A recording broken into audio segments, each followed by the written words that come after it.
आज क्या पढ़ेंगे हम? आज पढ़ेंगे हम रेशो।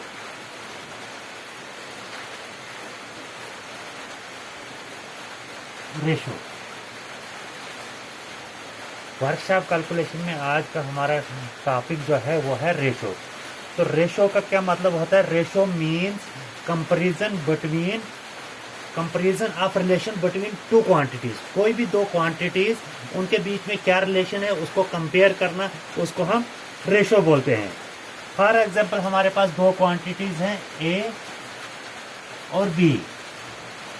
तो इन दो क्वांटिटीज के रिलेशन को हम कंपेयर जो करेंगे उसको हम रेशो बोलते हैं। तो रेशो को हम टर्म कैसे करते हैं? ये सिंबल होता है इसका, तो इसको हम टर्म करते हैं इज टू लिखते हैं, इसको इज टू। तो जो फर्स्ट टर्म होती है रेशो की फर्स्ट, जैसे ए और बी का रेशो हमने निकालना है, ए रेशो बी, तो इसको हम कैसे लिखेंगे? A is to B, A ratio B. जो फर्स्ट टर्म होती है हमारे पास उसको हम क्या बोलते हैं? एंटीसीडेंट, ANTECEDENT,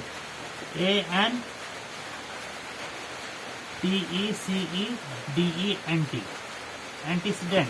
और यहाँ क्या बोलेंगे इसको? न्यूमरेटर,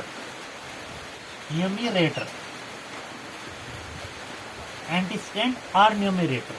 सेम तरीके से जो सेकंड टर्म हमारे पास होती है, सेकंड टर्म जो होती है हमारे पास उसको बोलते हैं कॉन्सिक्वेंट, CONSEQUENT, कॉन्सिक्वेंट। और डिनोमिनेटर,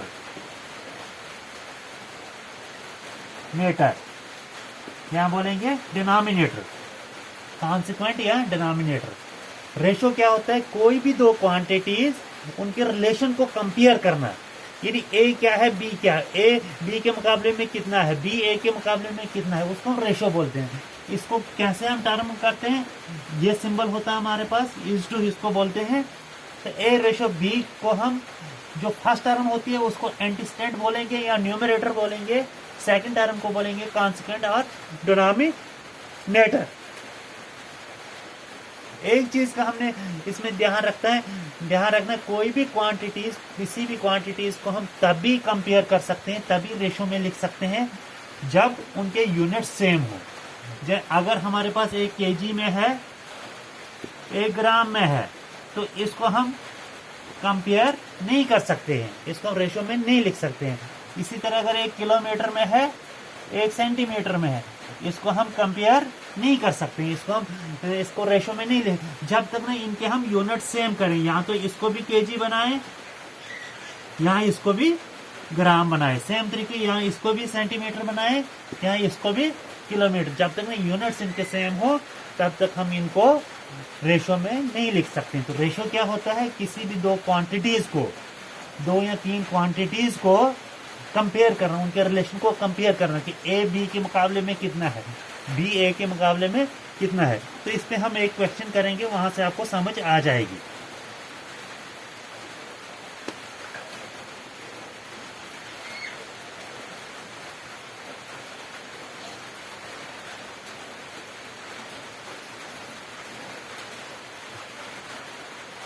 क्वेश्चन क्या है हमारे पास?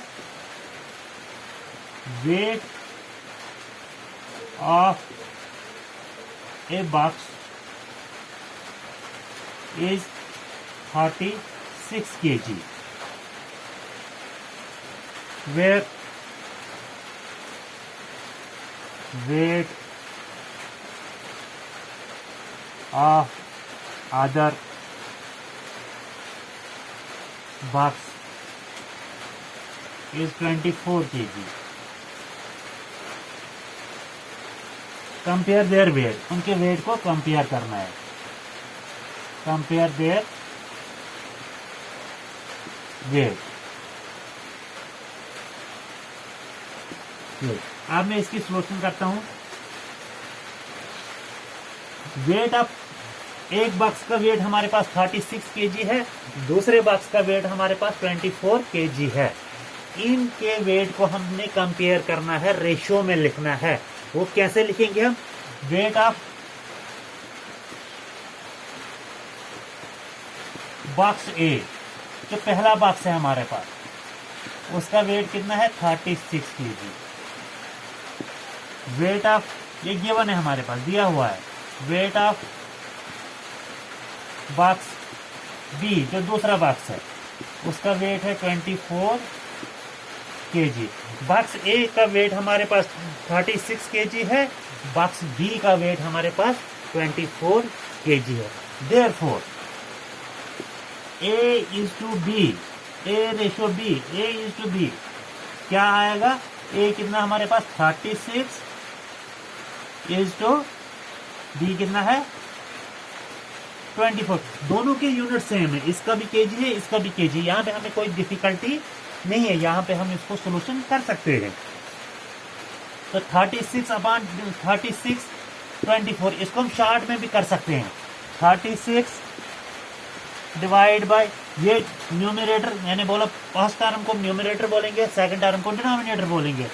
तो 36 अपॉन 24, 18 2 जार 36, 12 2 जार 24। इसको हम ऐसे भी लिख सकते हैं 18 इज टू 12, या और कम करें 9 2 जार 18, 6 2 जार 12, यहाँ ऐसे भी लिख सकते हैं 9 रेशो 6, या और कम करेंगे 3 से 3 3 जार 9, 3 2 जार 6, ऐसे भी लिख सकते हैं 3 इज टू 2 आंसर।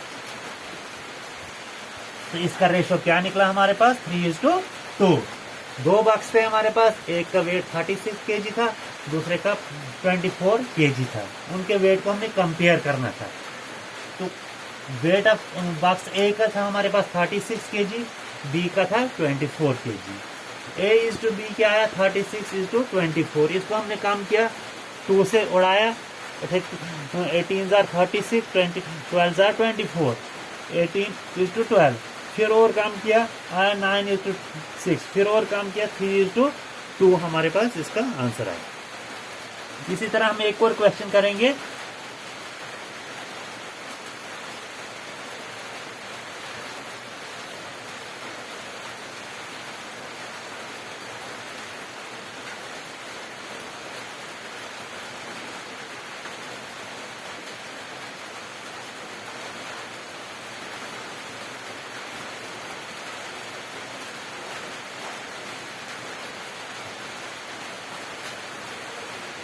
क्वेश्चन क्या है? Weight of one box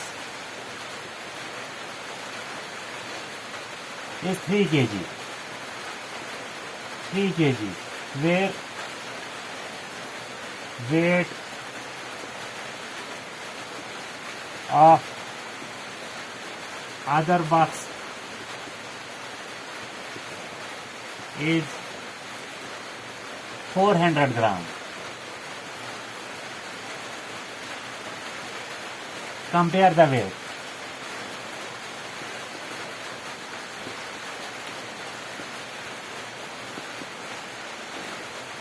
compare the weight. दो बॉक्स है हमारे पास, एक का वेट 3 kg है, दूसरे का वेट 400 ग्राम है। एक का 3 kg है, दूसरे का 400 ग्राम है। तो हमने इनके वेट को कंपेयर करना सेम तरीके से। Solution, weight of box A, एक बॉक्स का वेट कितना है हमारे पास 3 kg। Weight of box B, B का कितना है 400 ग्राम।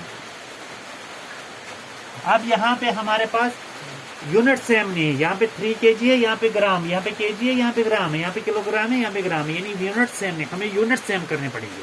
तो A is to A ratio B क्या आएगा? ए इज टू बी कितना आएगा? Is equal to 3 kg is to 400 ग्राम।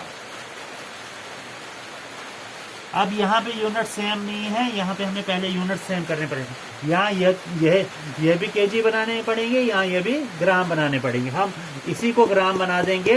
तो 1 किलो में कितने ग्राम होते हैं? 1 kg इज इक्वल टू 1000 ग्राम।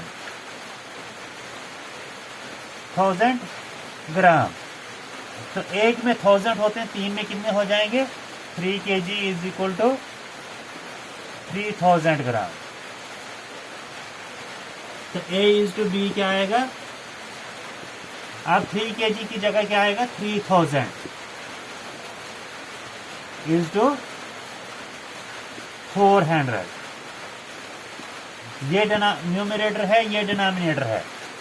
3000 बटा 400, ये जीरो कैंसल। क्या इसको ये भी लिख सकते हैं? 30 इज टू 4। यहाँ और करेंगे 2 2 जार 4, 2 15 जार 30। यहाँ लिखेंगे 15 इज टू 2। ये हमारा इसका आंसर आ जाएगा। आज तो काफ़ी इतना, नेक्स्ट वीडियो में हम और आगे करेंगे।